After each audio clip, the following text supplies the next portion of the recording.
Hey everyone, how you doing? It's another live chat with Imran from Web Squadron.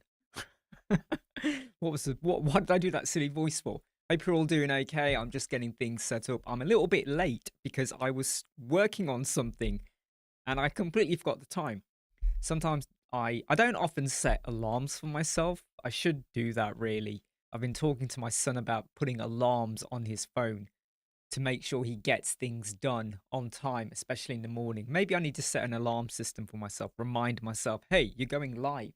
Stop messing around with stuff. Like I'm looking all over the place at my monitor trying to find my screen.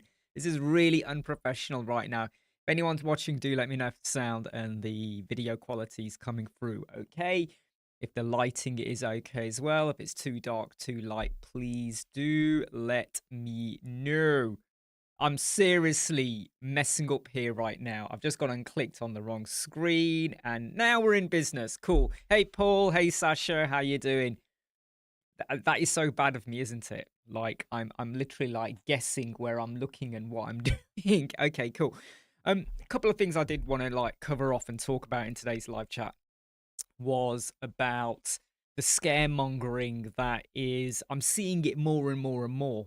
So um uh, there's someone whose podcasts I listen to now and again, and she talks about creativity. I don't always listen to what she says because sometimes I don't feel like it feels like she's repeating herself quite a bit. Hey, Chris, Liquid Media.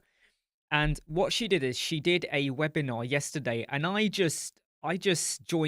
joined to get a link, but I had no real intention of watching it. Anyway, this morning I started watching it. I had an assumption of what she was going to do, and what she's doing is what a lot of gurus and content creators are doing. So the webinar was about how to get more clients. And I just had it on the audio in the background early morning while I'm doing my stepping and working.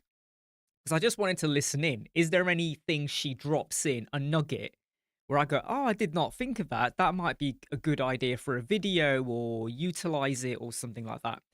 And all she did in the webinar, and I'm not criticizing her. And when I say she, it's nothing to do with the gender or anything like that. It's just she is a female. So I'm going to use the pronoun she. And she's talking about how if you nicheify, you will become more of a specialist. Well, duh, that's pretty basic. If you ensure that your branding complements the areas you specialize in, it will help you to get more targeted clients. Again, duh, that's really basic, right? You can either promote yourself as a doctor or a heart surgeon.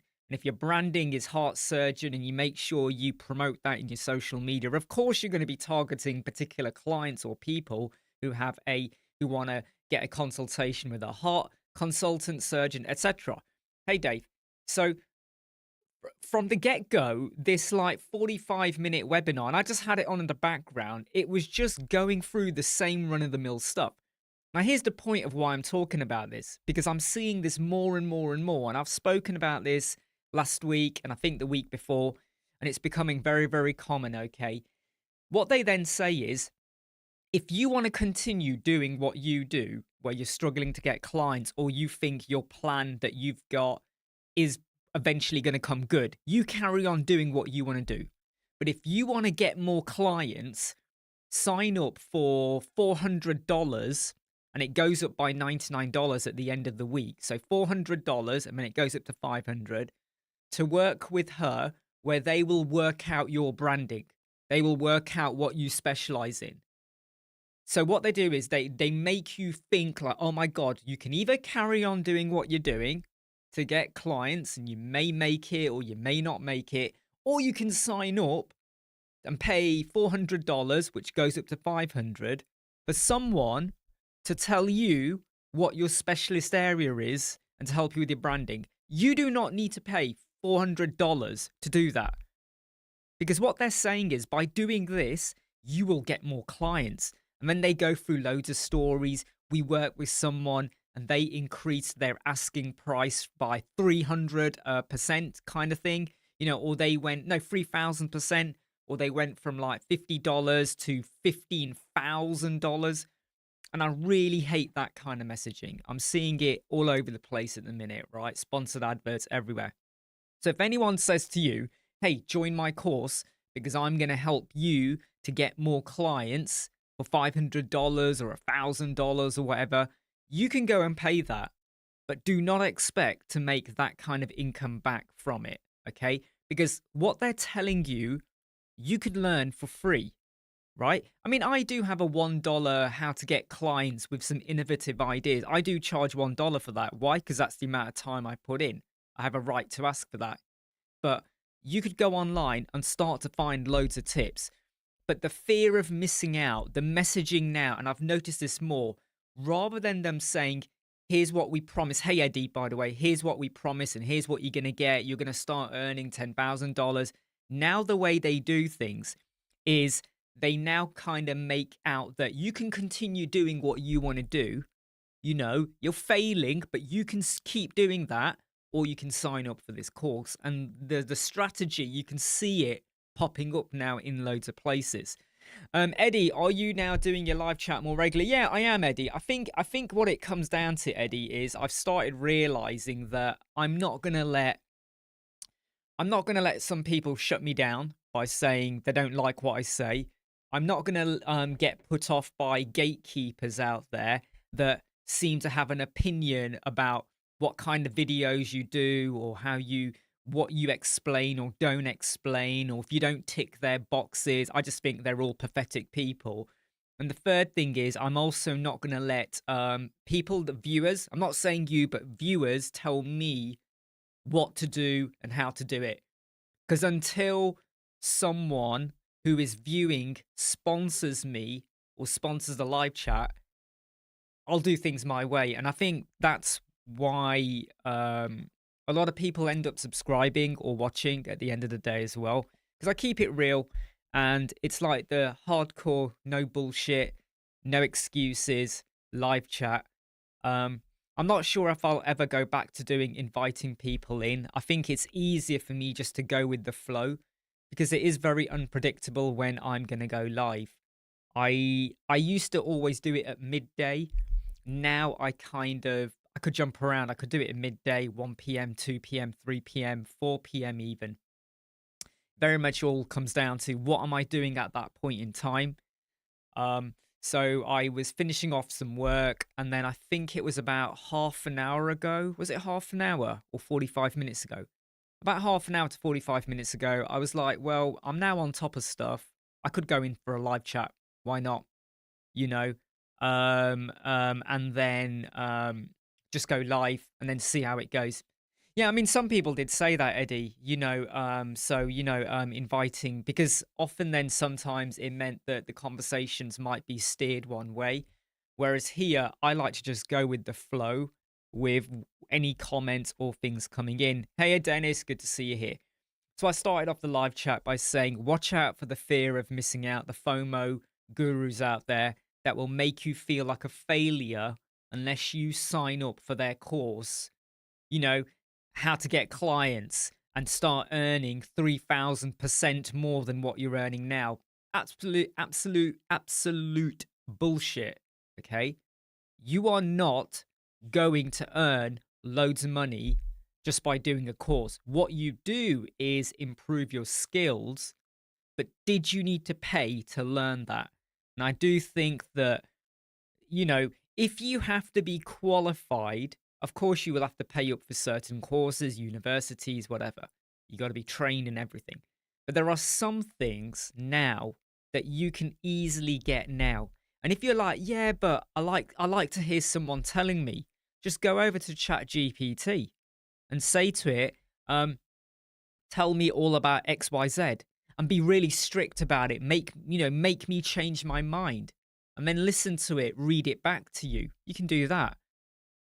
That doesn't mean you shouldn't come and watch our videos or sign up for our courses, but that's because we're showing you how to do something, which is very different from people out there that make you feel like a failure. Oh, you can continue doing what you're doing, and see how it goes, and maybe your roadmap will come through and you'll be really rich and you'll do really well. Or you can pay $500 and I'll help you out working out what you already know. I mean, the irony, you're going to pay someone $400 for them to tell you what your specialist niche is. and how to help you out with your branding. Really? You really had to pay $400 for someone to tell you what you do? Because all you're going to do is tell them what you do, and then they'll just go, yeah, okay, that's your specialist area. So they're telling you, they're reinforcing what you already know. And then your branding. Jump onto Canva, sort it out. You don't need you don't need someone to do it for you. Dennis says experience is the key. On the hand of that, you can change what you're able to do. Paul, I used to watch all your vids. I now just watch the non-elemental ones as I move to bricks. I don't complain. It's not my choice as to what. Yeah, I mean the thing is, Paul, is there's so much happening in the elemental world that it always feels like there's something more. And eventually, when we get the version 4. But I also did find that I wasn't being appreciated enough with the bricks other page builder videos. I know a lot of people did like them. I know you like them. But I also got a lot of criticism because I have a way of building. In fact, no, look. You know, when it comes to writing a novel or a letter, I have a way of doing it. So if I went from Word to Pages, I don't like Pages, but I like to use Word. But if I went Word to Pages, hey Floyd, I'd probably start writing the same way. Do you know what I mean? And if there was another word processing document, I'd probably still write the way I do. The only difference is the function and features you have. You know, you go here to click bold, or you do Command B or whatever. So I find that the way I build when I'm working with Elementor is very similar to the structure or the order of things, or the way I like to do things before I started using Elementor. Even when it was like doing, like, you know, coding or whatever, I always like to work through things in a certain way. So when I went from Elementor to looking at bricks and working with bricks, I still work the same mindset way. You know, your fonts, your colors, your header your header, logo, your hero banner, containers, and all of that. My structure, my flow, my row, and you know that's how I build. Then you go to the mobile, you add responsively, all of that. And so many people would say to me, "Oh, you're building in the elemental way with bricks," and I was like, "Why does that matter? Like, is there a bricks way to use bricks? Is there a breakdance way to use breakdance? Is there a Gutenberg way to Gutenberg your life kind of thing?" So I always used to find it a little bit funny, a little bit, but also annoying, you know. So that's why, look, if Elemental, um, 2.5, no, let's go, but let's rewind, okay? So 2022, 2023 January, roughly no, I've got my dates wrong. It was towards the end of 2022. I might be way wrong now. I'm probably way wrong now. Somewhere towards the end of 2022, Elementor picked up a gear, and they keep picking up the gear now. If they hadn't done that, because it was at around about that time, end of 2022, when I started pumping out like loads of bricks videos, like loads and loads. There was a whole sequence of bricks videos coming out. Do you remember? If they hadn't bought out, started making changes, I might have drifted away from Elementor, but hats off to them. They listened. Not completely everything, but they listened, took things on board, and started improving. And there's still issues. I think there's issues with every, like, page builder, to be honest, you know. Dennis, last education he had was in 2005, multimedia. The rest I learned by experience on YouTube. Absolutely. That's kind of the way it is now. Benny, I would love a video explaining the creation of a grid loop of main categories. Okay, let's think about this. The creation of a loop grid of main categories. Yep, you can do that. Which hold a grid loop of subcats of each parent, which in turn hold. Yeah, but to be honest, Benny, what you would have is I did a video. Was it last week? Yeah, it was last week where I did the masterclass on the categories and all that. So if you do a loop grid, right, and then you that's your loop grid for your archives, okay?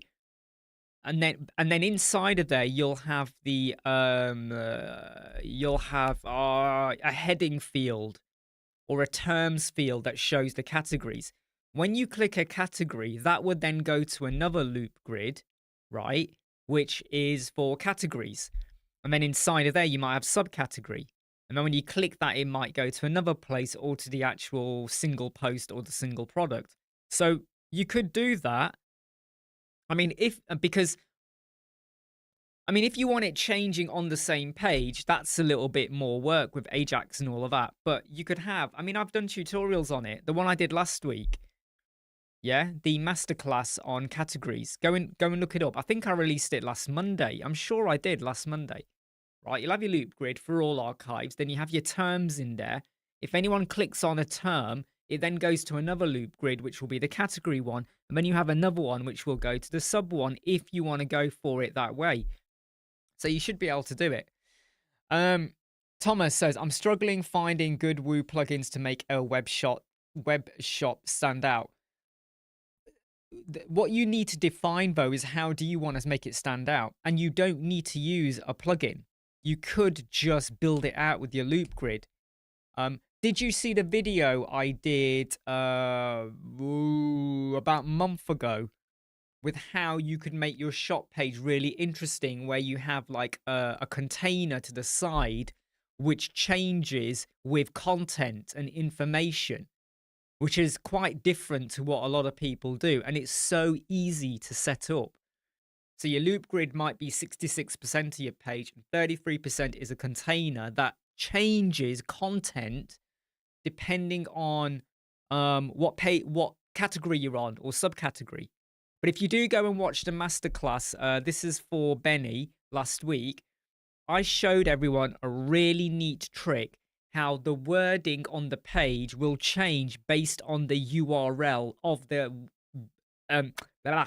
based on the URL, which will obviously change based on the category and subcategory. You know, your terms in your URL. If you click on a category or a subcategory, it changes the URL. It appends some stuff. You can use a bit of code that I shared in the post masterclass. No, the category masterclass video I did last Monday. So please do go and check it out. Okay. You got to think of my YouTube channel as the next best Google repository. Okay. Just go in and search and have a look, but keep up to date. Keep up to date with what I'm releasing, because I'm always trying to do innovative stuff. And this is why I'm so tied into Elementor. Something I did 2 years ago, I've now found a better way. Like about 5 months ago, I was saying, how can you make your pop-ups dynamic inside Elementor? Then Elementor had the whole off canvas, and I found a different way. And then I released a completely different way about 2 weeks ago, which is even better, which doesn't even require any coding. It's even slicker and smoother. So there's ways you can, what you'll always find is that what you think is the best way to do something suddenly moves. It's like Excel, Microsoft Excel. If any of you do like VLOOKUPs or formulas and stuff like that, functions, there will have been a way to do it. Then you might have changed and adapted it. Then you had the if error statement come in, which then adapted how you do the previous way, which was based on the previous way. I know I'm not making sense here, but anyone here who's worked with Microsoft Excel, you'll understand. The way you suddenly did things, which you thought was the best way to do it, now all of a sudden you can make it way more efficient and risk averse. So when things go not correct, I don't know, when you get an error, you can handle it. Basically, that's what I'm saying. What I would say, Thomas, though, like wish list, extra shipping, hey Toby, it very much depends on exactly what you want. But I would say, yeah, that when it comes to wish list, why don't you go to ChatGPT or Grok? Grok 3 is really good. I love Grok 3, right? I don't love it, but I like it. Go and ask it to generate a code snippet for you to be able to store a wish list. So it stores it on the account. You may be surprised at what you can do. Dennis said, today I also found out something about view transitions. Excellent. Thomas, by the way, WP Grid Builder is doing a promo for Lifetime. There you go. I mean, WP Grid Builder is really, really good. If you're thinking of a really robust filtering system for your posts or your products, WP Grid Builder should be at the top of your list. Everything else, right? Revelancy and Filter Everything and Themify and all the others never ever are enough, in my opinion, compared to what you get with WP Grid Builder. The functionality, the styling is really good. And they're always they're always improving it. When they make an update, they have improved it, right? And they reinvest their money. They've got a big team. They're very responsive. They are really, really good. Now, you see, Jet Engine, right? I've covered tutorials on that. But okay, so let's do a quick poll here, right? Okay, just a virtual one. I'm not going to ask you to click buttons. How many people here only answer if you've used both? So if you've only used one, don't say which one you like, okay? Because that's invalid. If you have used WP Grid Builder and you've used Jet Engine or Jet Smart Filters, so not Jet Engine, because you need Jet Smart Filters as well, which one did you like? I've used both. And with Jet Smart Filters, I always find you have to stop and think. You have to stop and think, right? And there's always, and when you work out the cost, right? Base it on the cost as well, right? You got to stop and think. Now think about Grid Builder. And I'm not trying to sway you here at all, because they're both premium. But if you've used both, which one do you like? Which one do you like? Ismail, I have an issue with responsibility or responsiveness. Sorry.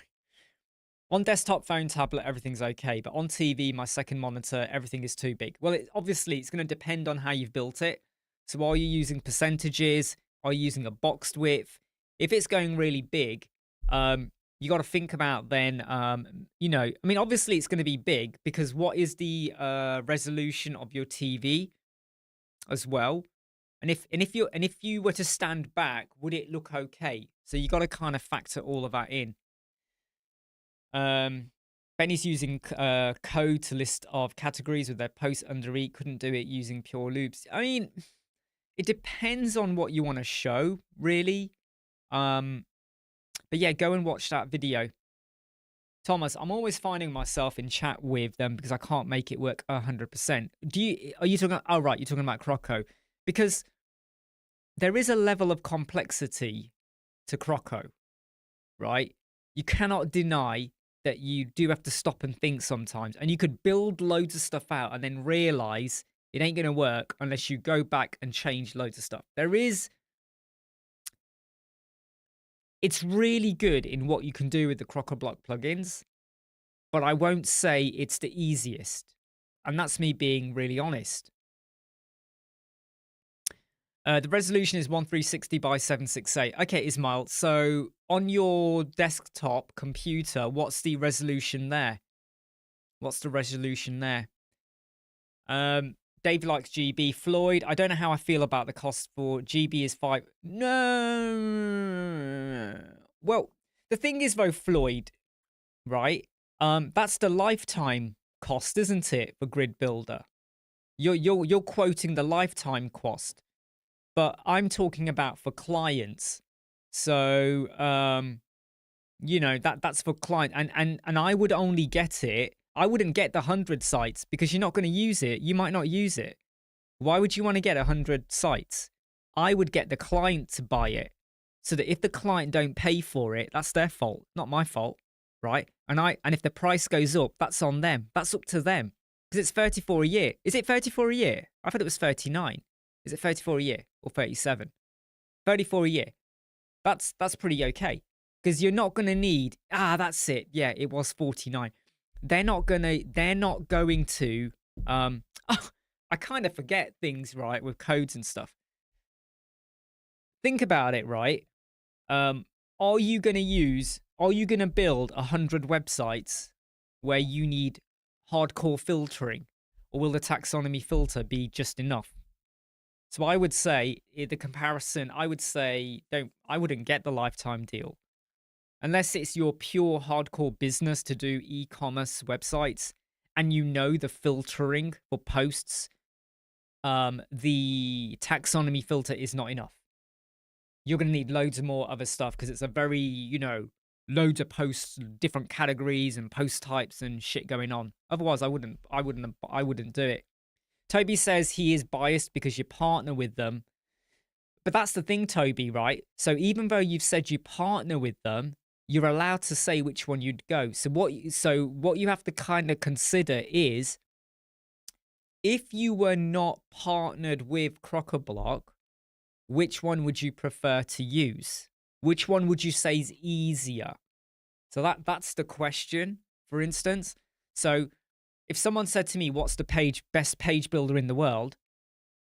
Even though I use Elementor a lot, I would not say it's Elementor or Bricks or this or that, because it's subjective to who's using it and who's going to be looking after it later on.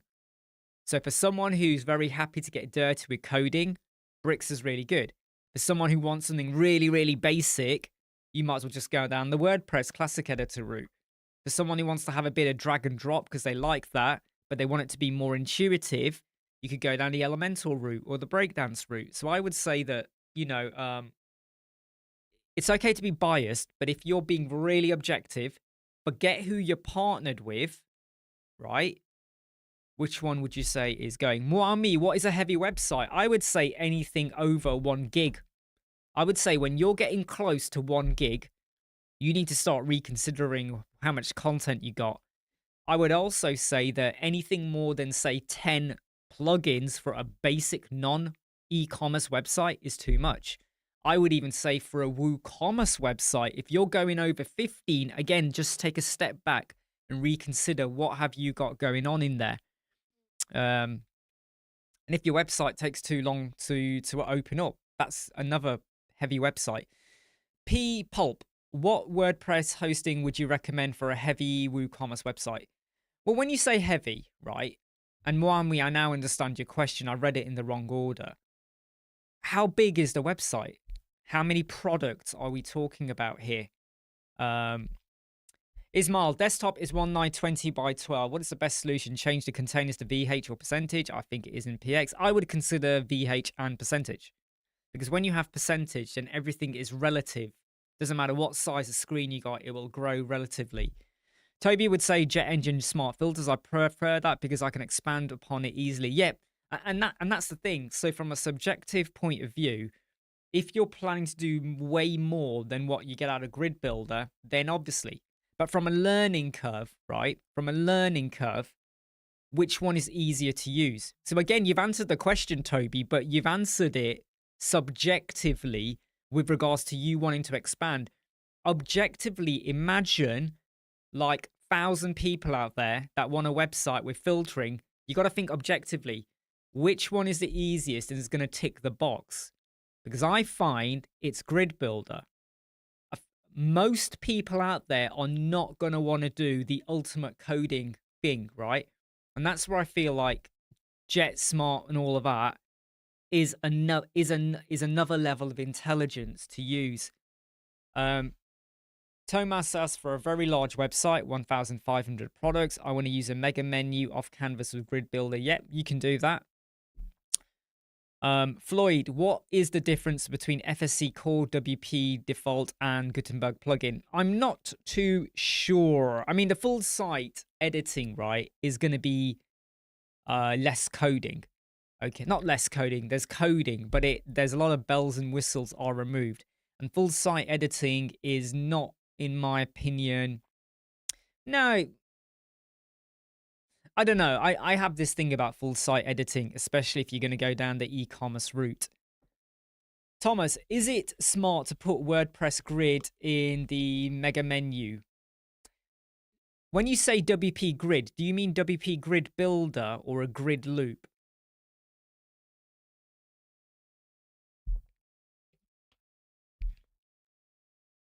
Okay, Oliver, there is something in the code which makes the screen go white to stop a flashing effect. So inside the code, you'll see a bit of CSS where it says white. Remove that. But what I would also recommend, okay, what I would also recommend, and again, this is something not you, but a lot of people don't do. If I install code like mine on a website and the page is doing something a little bit funny, like what you've just said there, the simplest thing is to, number one, right click the page, go to page inspect, not page inspect, page source, save the HTML to your hard drive, go to Grok 3 or ChatGPT, import the page source, the HTML file, and then say, I've been running this. When I do XYZ, I get a white screen, or I can't see the first canvas, or I can't see the second one, the off canvas, or whatever. Explain it, and then it will probably tell you where the fault lies. Or is it something you've added, or is it something you've not done? Is it missing a class name or something like that? Because I can't fully answer your question there, because there is a bit of the CSS with the white screen bit, but that should not hide the first off canvas. It should still be there on front. So it might be just something needs to be double checked. Floyd's given some random advice, which is okay. Pulp, by heavy, I mean the website has around 20 active plugins and about 1,000 products. 20 is okay-ish, I would say. I would not want to go over 20 if you got WooCommerce, but you got 1,000 products. It needs to handle decent traffic. So at the moment, where is it being hosted? And is there any issue? Because obviously you've got the website built. It sounds to me like you've already got it built. So where is it currently hosted? And is there an issue with the speed or the amount of traffic? In fact, let's break it down. Cloud, where is it hosted? Sorry, not cloud hosting. Where is it hosted, right? And how many visitors is it currently getting per day? And what kind of products? Those three questions. Where is it hosted? How many visits per day is it currently getting? Not what you want, what is it currently getting? And what kind of products? Tell me those three things, and then we'll take it wherever we want to take it, kind of thing. Yeah? No problems, Thomas. I mean, I'm someone who was very much known when I used to work as a problem solver, managing risk, and getting the best out of people. So when I managed my team and all of that, I would always try and lift them up and really hone in on their strengths. And when I know they were struggling, I would want to help them or find a way to overcome that problem if we could overcome it. But also with problem solving, I might not solve the problem, but I will look at it differently to what other people do. When you work with developers and coders in where I used to work, you know, there was another team. They always do things like tunnel vision. This is how we'll build it. This is how we'll have the snowflake structure and the schema. This is how we'll have the data linked. This is where it will go. And I would always come in and go, what are we trying to achieve? Right. So why don't we do it like that? Because you're going to get there quicker, better, more efficient, and we can scale up later and manage risks. Too many people I work with, they don't manage risk or see potential problems. Right, let's just get down to some of the questions coming in.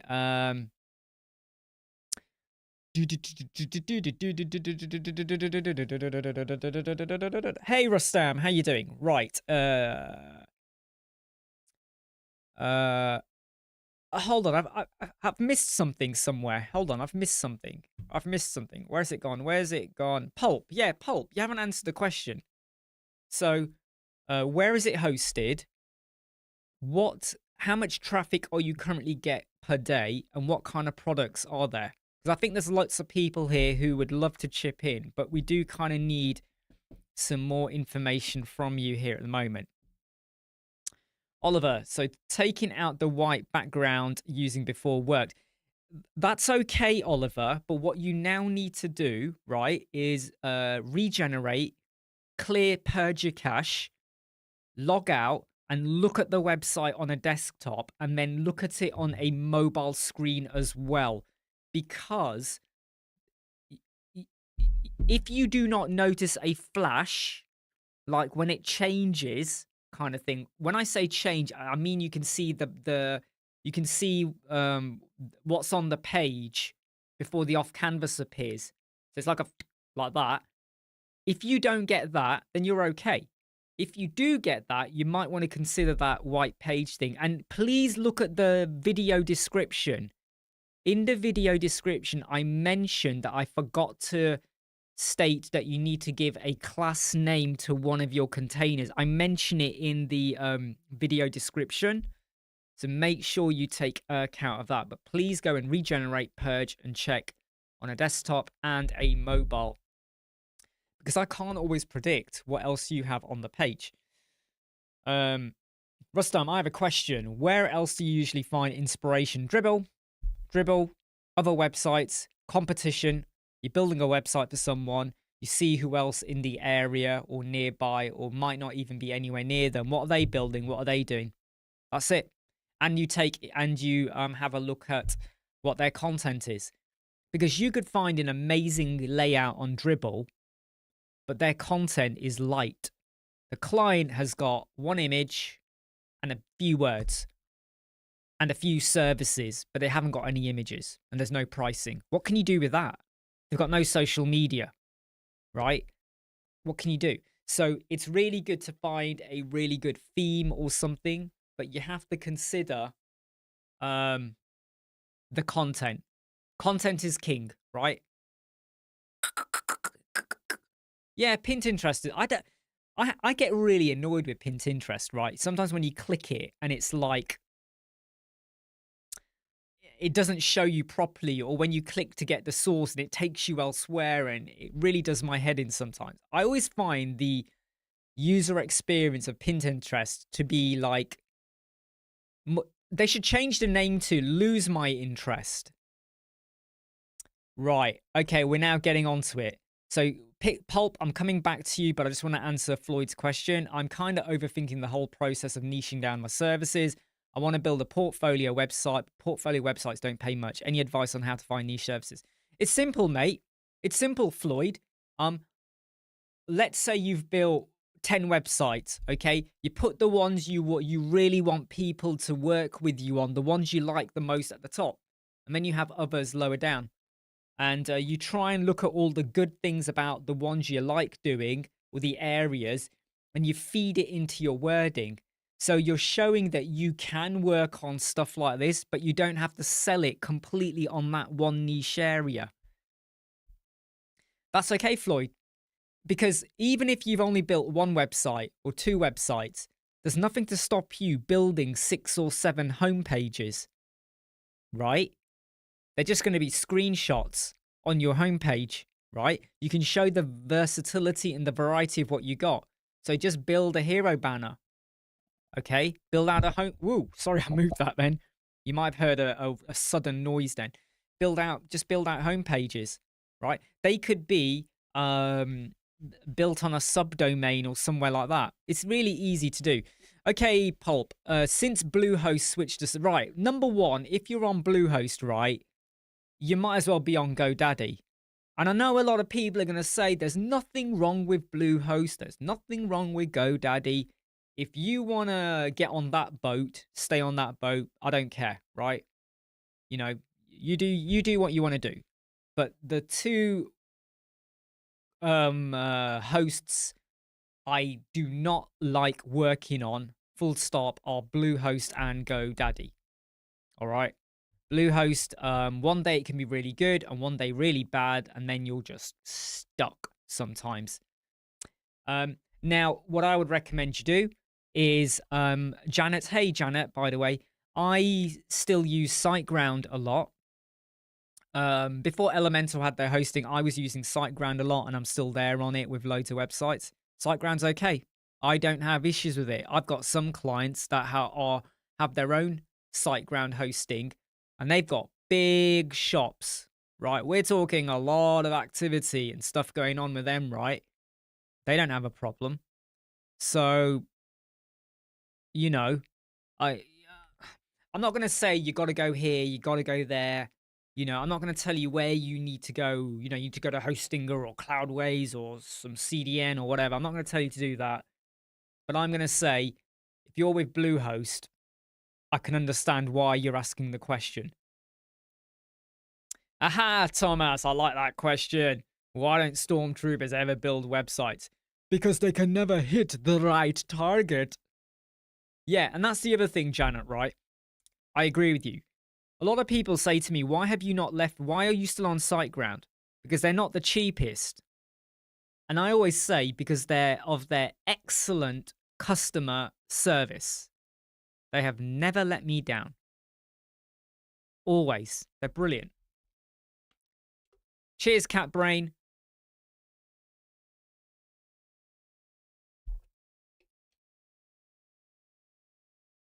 Dennis says no, but CDN would offload. Oh, I think Dennis is probably... I think, yeah, there's a lot of conversations going on about that. So I started off the live chat by talking about how watch out for people that make you feel like a failure because they want you to buy their course because they're promising that you'll increase the number of clients you get, the amount of income you make. They're talking absolute utter bullshit. So please don't fall for that, okay? You know, if anything, the failure is them, right?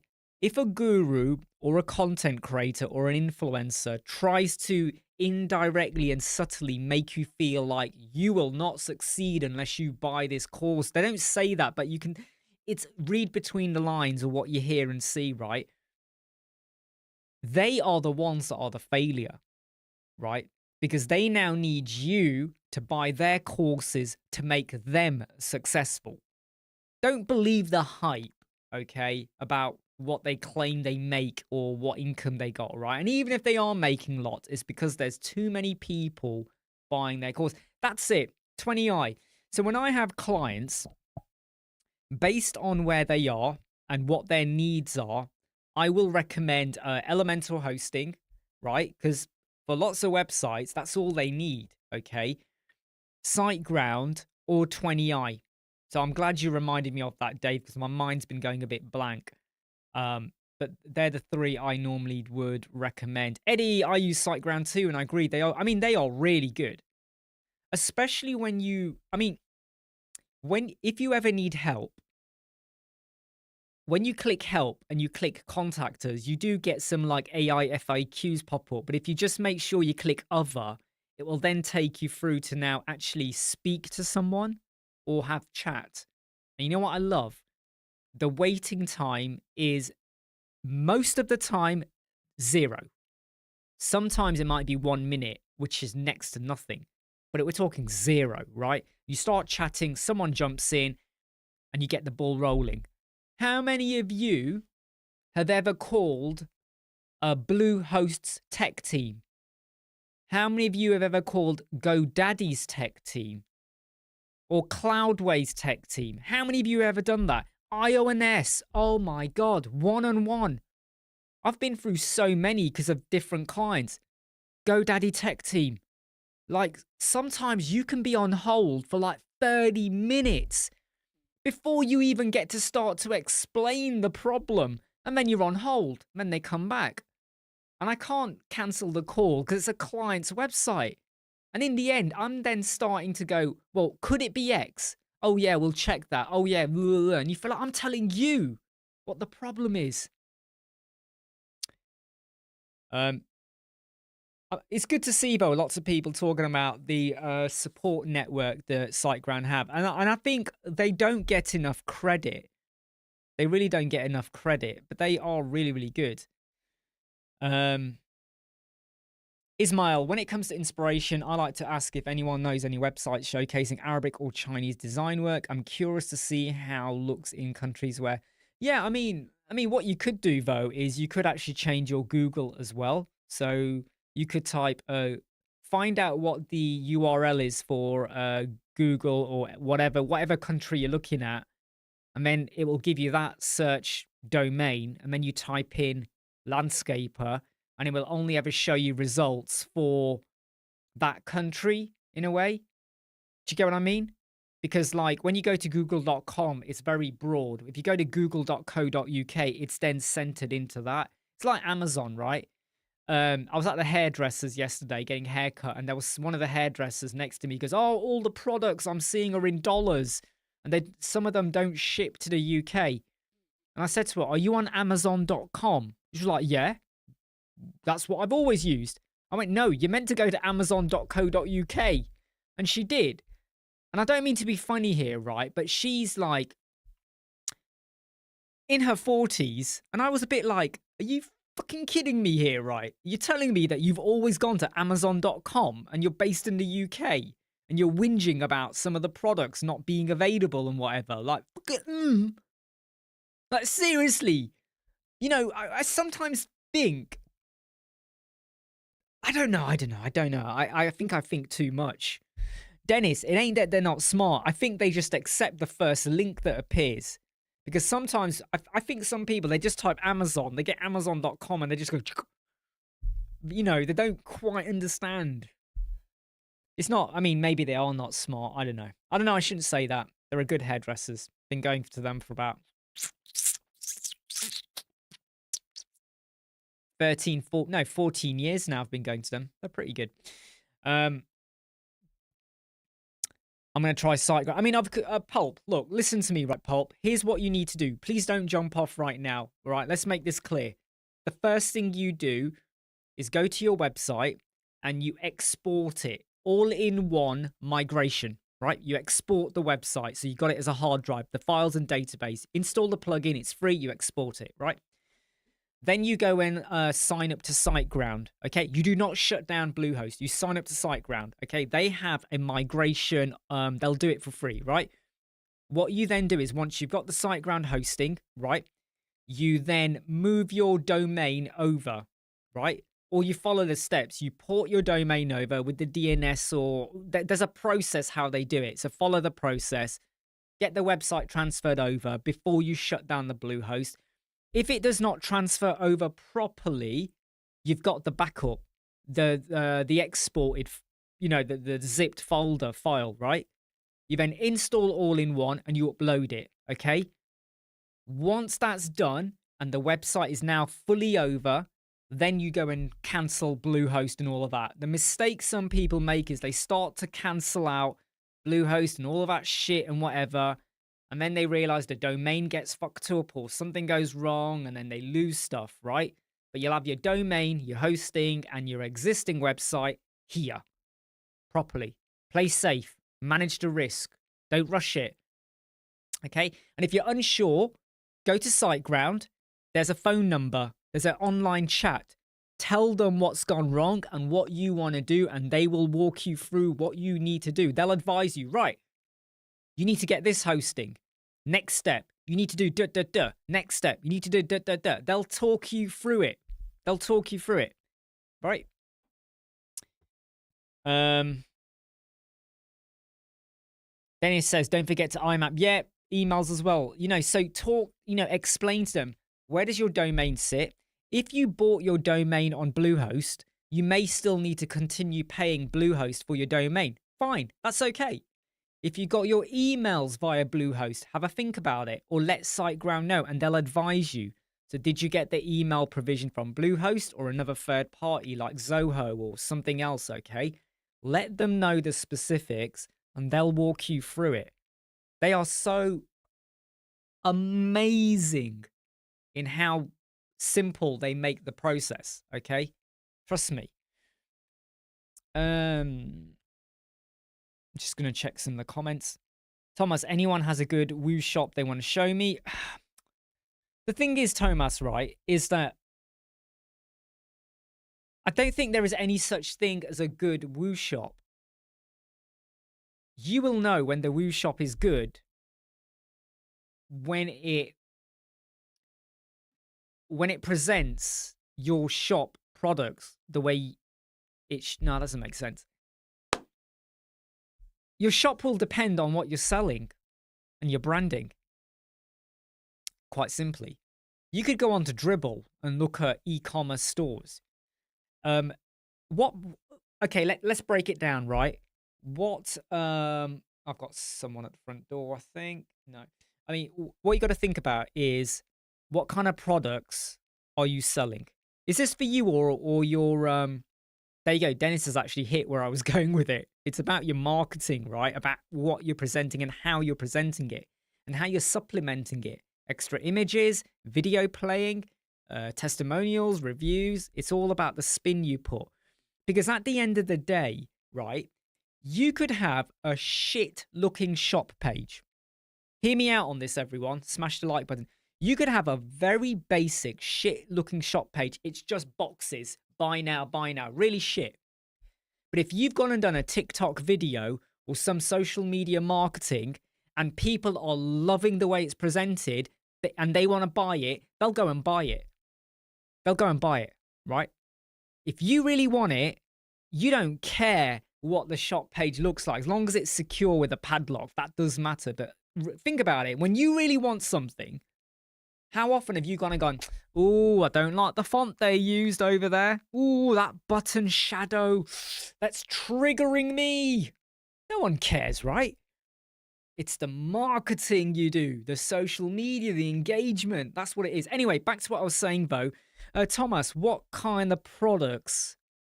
Is this for you or a client, number one? And what kind of products are you selling? What kind of products are we talking about? Me? You're selling me? What do you mean me?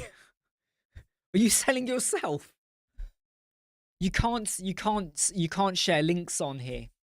You can't share links.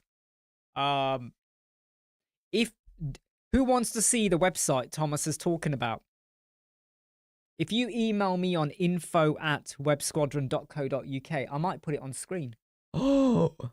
If you email me now at info@websquadron.co.uk, I'll put it on screen very, very quickly. All right. Wiki Design, how you doing? Is this Mark? Is this Barbara? Is this Mark and Barbara? Or just Barbara and Mark? I'm never sure of the order. Just heard about WP Cloud. It looks like Automatic owns this cloud hosting platform and they now host all... What? And they now host all Bluehost servers. Ooh, those words. I mean, that entire paragraph is triggering. Automatic, Bluehost, fishy.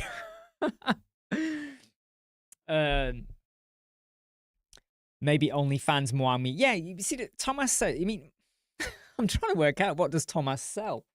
Hopefully we get his email coming in a moment. I'm just going to check my email. Here we go. Right. Here we go.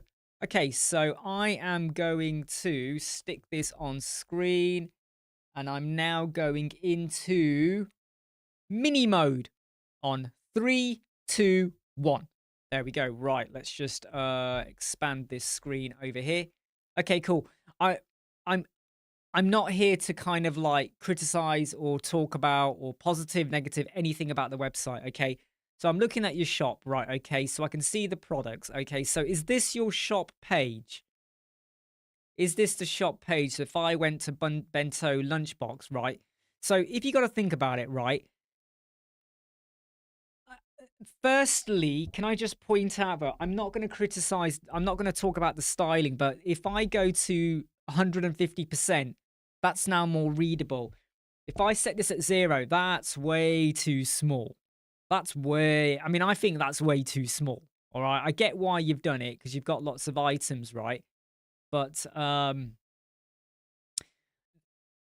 okay, I thought that was filtering and then I realized that's your menu system. And I can see you've got some filtering there. Can you make this look better? I mean, potentially yes, but then when you think about it, the people, who's going to buy this? Number one, here's your question. Who's going to buy this? I'm now going to be really sexist here, and I'm going to say there may be more females buying this. Okay, I'm being really sexist here. I don't mean this anyway. Males, men will still buy this stuff, but generally, I think there's going to be more females who are going to come over here and they're going to go, right, I need to buy stuff for my family, for my cooking, for my lifestyle, for my work, whatever. So I would say that I would say that this actually does work. It's clean. This needs to be clearer because I thought that was a filtering then, whereas in fact it took me elsewhere to another page. I thought it might filter some of these items in my small mind, but I'm going to close this down because I'm not going to spend too much time looking at this, okay? But I feel like whoa, I've lost my chat. Where's my chat? Oh no, I've lost my chat. Hold on, because I've gone to full screen mode. Let's get the chat back. So I feel like it works. It's clean, which is what you want. You don't. If this was more for men, again, I'm being sexist here, and I think a lot of you can jump out now. If it was for men, quite like dark screens sometimes. Men quite like, things that look really funky. Men might like, there might be more going on. Females generally, I think, prefer clean, easy, know where I'm going, know what I want to do. I need to see it. I need to see the images. I need to understand it. Do I like it? Boom, bye. They like to process more. Men, we're more like gut reaction. Do I like it? Do I want to buy it? I want to go into this store. I want to buy this shirt. I don't like it. I'll nip out over here. I want to buy this food. I'll go and do it. Females sometimes do like to process more. They want to know it's a good offer, a good promotion, a good bargain. Is it future-proof or not? Is it long-term, short-term needs? So I think keep it clean is the best way to go, in my opinion. So let me just see some of the comments. Yeah, 16 pixel, absolutely. Absolutely. You gotta up that up. Janet says, that's not being sexist. Understanding our ideal client persona is essential when designing a website. Yeah. I mean, I always have to drop that in because there's always going to be someone that goes, oh, you cannot say that. There's always someone, right?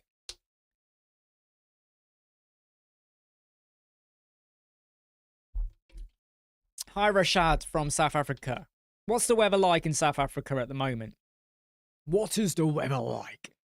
Dennis has said for you to reach out, so please feel free to do that. Hey, Webrizer, hope you're okay. So I mean, sounds like you're using a template, Lightspeed. I would probably argue like, I don't like using templates. I always find that templates are a good way to speed things up. But sometimes I find, especially with WooCommerce shops, I think when you have a simpler website, so non-e-commerce, you can get away with templates quite a bit, especially for quick turnaround, turnkey solutions. When it comes to WooCommerce, you're now in a different ball game because you're now trying to sell something, convert and all of that. So I feel like landing pages, you could use templates, but when you get to the shop, think about the product, think about the level of filtering. Do I need to have 50 filters? Sometimes on Amazon, even eBay, the amount of filters you get, I think, is overboard. I do think that sometimes they overdo it. And sometimes their filtering isn't even accurate, right?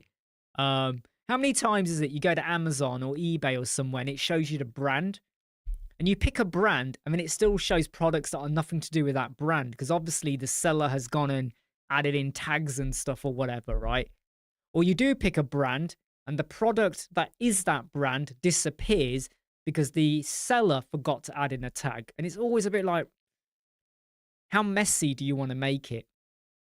The more filters you add, in my opinion, the busier you make it, especially when you get to the mobile, and you make it more complexicated for the user. So don't overdo it unless the content and the filter deserves its place and is needed to make more educated navigating and purchasing. Don't ever overdo it. Just because a filter system says you could have 20 filters, doesn't mean you put 20 filters. Just like you don't put a lottie just because you need a lottie. Okay? Thanks very I'm always changing, chopping and changing, right? I'm never content. In a month's time, I might be like, ooh, do I need a different lamp down here, just over there, near the Mandalorian's mask. Do I need something just there? I don't know. We'll wait and see. Wiki, I noticed your bottle cap. I mean, oh, what do you mean? Do you mean this cap? I mean, this cap, it's meant to come off completely. I just haven't pulled it off completely. So I've unscrewed it, but I haven't unscrewed it completely off, so that it's easy for me just to have it on there rather than the cap falling over. And if the bottle accidentally fell, there's a high chance the cap might close in on itself, right? Put it in the helmet. I actually did try that with a light once, and it did not look that good. It looked really weird because there's like a tinted visor there. So it looked really weird. It just looked like... Did not look good at all. Rashad said that we're in summerish, nice and hot. I've moved from templates to bricks. I hope you're enjoying it. Weberizer, would you like to review my wedding photography landing page? If you email it really quick to info@websquadron.co.uk, I will definitely go and have a look. info@websquadron.co or co.uk. All right, that's how you pronounce it. Okay. Remember, this is the no bullshit, hardcore, keep it real live chat. You know, if I offend, I'm sorry, but I don't care. Right, so Dennis is saying, I'd love to see sites from other people. Okay, Weberizer, send it over. Okay, info@websquadron.co.uk.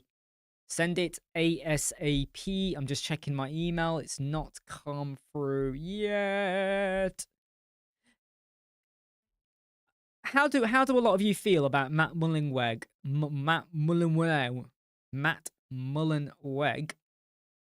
and the whole WordPress core being updated once a year? We know why. You know, there's a lot of crap about why and why not and all of that. But what's your thoughts behind it now being slowed down? As if it wasn't already quite slow, right? And the updates we get, be honest, have any of the updates you've really got been amazing? Have any of them been amazing, kind of thing?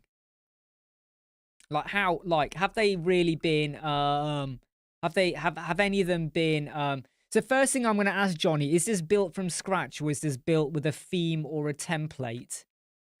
Is your website built with a theme or a template, Johnny? What are you saying there? What are you saying there? Has it been built with? I'm just gonna increase my brightness on my screen, just so I get a better look at what we've got here. Because I've dropped the brightness on my screen so I don't get so much glare on my glasses. Is this with a template or a theme? This is using blocks. The website does look good, quite good. So I'm just gonna move the comments out over here. It's more about structure, right? Okay, right. Let me just quickly share this then. And I'm not gonna, it's a template. Where's the template from? Where's the template from? Where's the template from? So here's the website. This is me being really picky here now, right? This is good, but this is me being really, really picky now, okay? This is not going to pass any accessibility. However, you probably don't need to worry about it because there are exemptions. But it you know, for some people that's not very clear. Number two, it doesn't look great when there's no dead space above the image, so the logo crosses on his head. Because from afar, it looks like he's got a hat on, or he's got something clipped to his hair. So I think the photo is really good. The photo is brilliant. It's sharp. It's quality. I can see faces. I can see people happy, smiling, laughing, all of that. It really gets the vibe, right, of the website. What is this website a bit? However, the text isn't very clear, so you need to add a bit of shadowing, stroke effect or something. But you need an image where there's I would say, you know, good amount of what I could, not dead space, but if there was more of the ceiling. So, because that logo hitting his head, I'm being picky here now, right? That check availability is in the wrong area. Hold on, sorry, let me just remove myself for a moment. Wait a minute, I've just got to remove myself, right? You see that check availability down there? That's in the wrong zone. Because I come to your website, I see the image, my eyes go image there, and I'm now starting to scroll. That's what I did as soon as I landed. I came, and I scrolled. I was almost bypassing that button. That button for me is in the wrong location. That button needs to be here. Because if your wording is there, your button needs to be there. Because you're asking me now to go image, word, and then over there, call to action. No, I'm straight away scrolling kind of thing. So I would move that. I promise not to tell you cheese.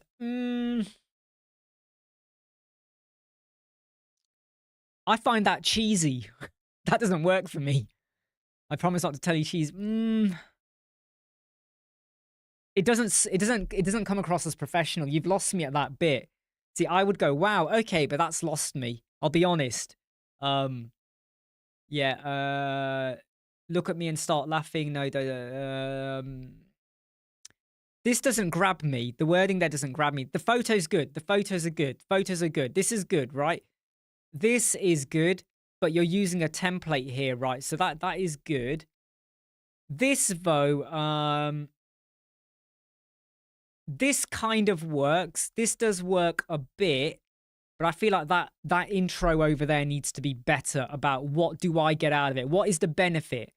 All you've told me is you haven't really sold the benefit to me, right? You know, yeah, that's okay. That's okay.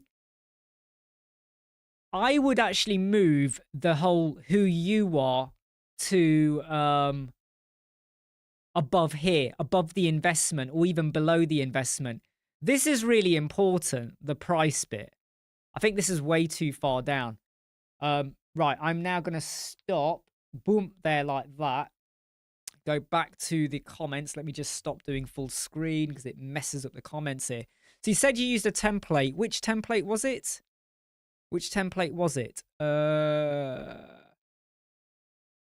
Did you mention a template name? I don't think you did. Which template? Can you put the template name down? But yeah, you just need to go through the wording and like, not really cat brain. Maybe tomorrow I'll do some more. But I'm going to jump off the live chat in about 2 minutes. Maybe tomorrow I'll open it up and go, right, let's do some website reviews. Chuck them over, email them over. Let's rip through them kind of thing. Rashad has just sent over his. Okay, I'll tell you what. I'm only going to do Rashad's now. I'm going to do one more and then that's it. What I would say though, Thomas, I'm not keen on people posting websites for review. There are other websites, and there is a danger that people can become overcritical, and they might say nasty things or not nice things, and then I end up having to chuck people out. I'm very careful. I don't want the Web Squadron website to become a review site, because what can happen, and here's the other thing, Thomas, is sometimes some people are very crafty. So what happens is web designers put their website on for review, but what they're actually doing is marketing their website and what services they do. So it's like free advertising for the fact they design logos and websites and stuff. So I've noticed that happening a lot in the Elemental group. So some people are, I don't have a template kit for sale anymore. I don't have, shoot, I'm on the wrong website. Hold on, I've just got to, oh dear, I'm on the wrong website. Wait a minute. I'm on the wrong website. Let me get Rashad's up really quick. If I can get this. There we go. Right, we're going to quickly have a look at Rashad Sally's website. Really quickly. Okay, so I've just realized I'm off camera, aren't I, when I'm sat over there. Sorry, I'm in the wrong position. Hi, I'm Rashad. Right, so first off, let me be, I've spoken about this many times, okay, in that if you are well known and loads of people follow you on TikTok and YouTube and Facebook and Twitter, and you are a personality, saying, "Hi, I'm Rashad," is good because they came to find you. If you are not popular or very well known, like a celebrity or an influencer or a content creator, no one gives two shits about you. And I'm being brutal here, right?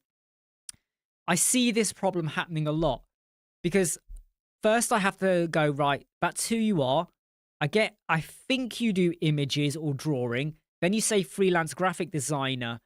I did not associate that with graphic designing, even though I know it is, but I'm coming across this as subjectively here. Located in South Africa, is that important? Do I need to know, right, that you are in South Africa? Is that the only market you do, or do you work worldwide? So think about that. Do I need to know, are you South African, right?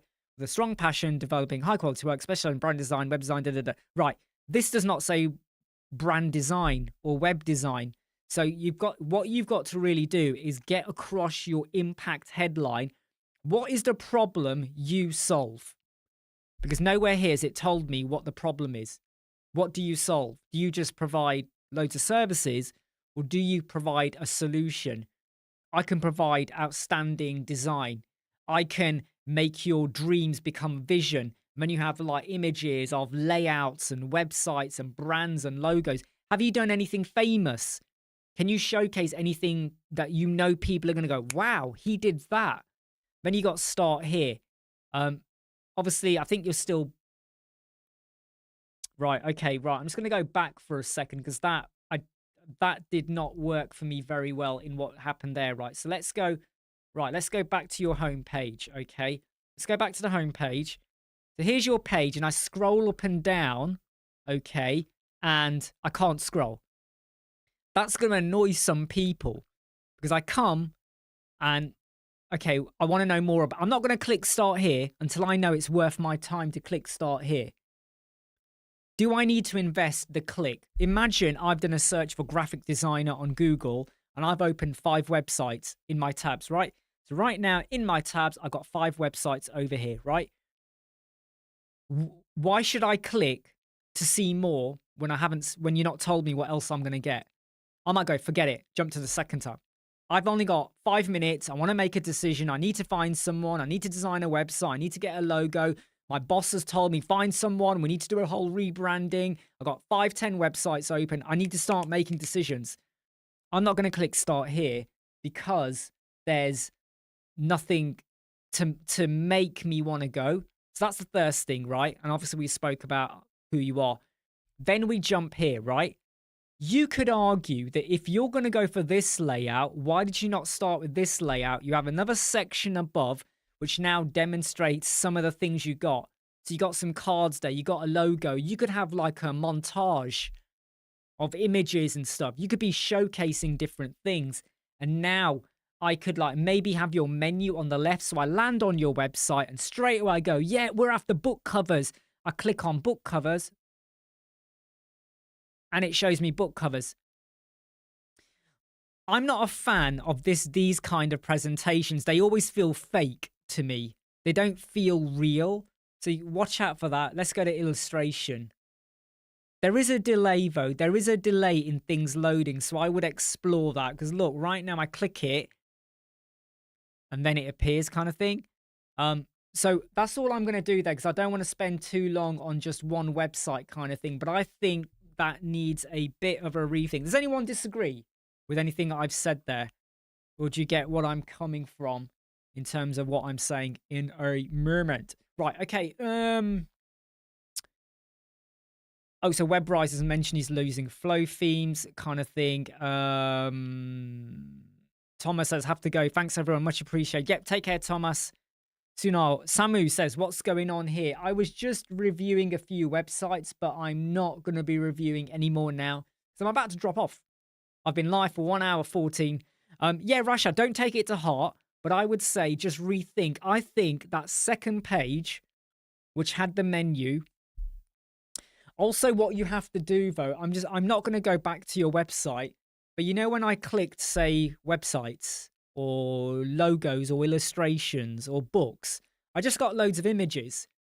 It would have been far better if you had images and a little bit of text explaining it, you know? Like, for instance, some of your images, I had the book cover at a slant like that, and I saw more of the table, right?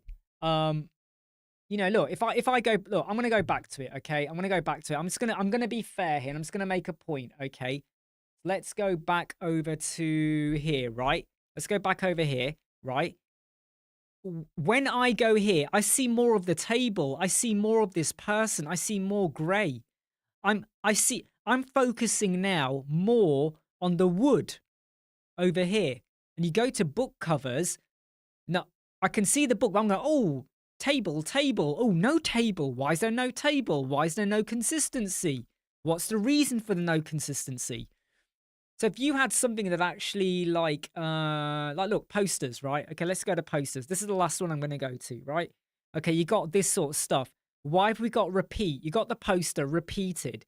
You got the poster repeated. You got the poster repeated, all of that. So I would say,